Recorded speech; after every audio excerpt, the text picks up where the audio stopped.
here's another interesting thing, which is that a woman posted on Reddit to ask if she was in the wrong to say no when the former owners of her home showed up at her front door asking if they could come in and see what the house looks like now. So was she wrong? She said, no, you're not coming in. Was she wrong? No. She wasn't wrong. Okay, good, because I feel the same way, but I also feel this story went down in a really unsavory way because it was the nosy neighbor.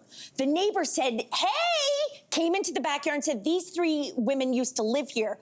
Showed them inside. Like the neighbor did the thing. And isn't there sort of like this unwritten social contract? We have rules. We don't talk about the rules. But normally the rules would be me, if I'm the homeowner, you're there and you're like, oh my goodness, I used to live here. And I'd be, oh, okay. And we'd talk. I'd make sure you weren't bananas. Yeah, well, that we're having a good time. And then I would be the one to offer, why don't you come inside and see your old bedroom? After, like, the power should be with the homeowner. Correct, I agree, I agree. It just feels creepy though, doesn't it? It's, like, there's something about, I don't know, this might seem wrong, but if it's 3 young women wanting to come into your house, you sort of think, okay, that might be okay. If it was 3 blokes going, we used to live here. Absolutely, can I see my bedroom? Like, but that being said, if it was the UK, I wouldn't let anyone in my house. In Toronto, I'm pretty lonely. So if I don't really know anybody, so if somebody was like, do you want to come in? Yeah. But that's only here. Even the creepy guy?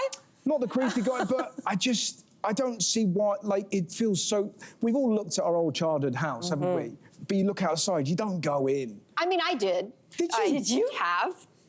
I may have walked in an open door at my old house. I mean, I may not have, but I may have. You know that Goldilocks? What's happening? Yes, I was lost in the woods. Truly. Well, you just walked into the house. I did.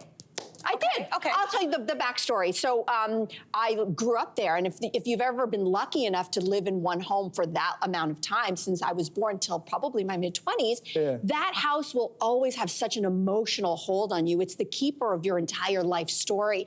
And I used to drive by, and I was like, I don't think anybody's living here. So there's no signs, there's no chains. So I just drove up the driveway, and I was like, oh, let me just look around. So I started to peep into the windows. I was like, oh my God, there's my old bedroom. And I was fully ready to back off if someone came out and was like, get off my lawn. But nobody seemed to be there. So I was like, well, let's just see if the front door opens. And it clicked. And I was like, oh my God, it's happening.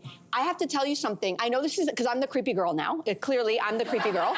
But I walked in and I was flooded and overcome with emotions and memories.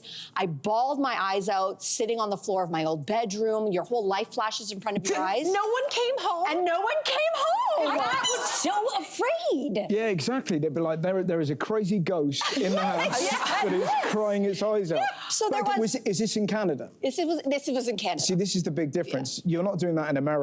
No, I'm not doing that in America. I will finish the story by simply saying it provided me so much emotional closure that I didn't know I needed. Did it? So there is something. Can I But ask you again, quickly? I mean, I love that, but it's one of, but as an alibi.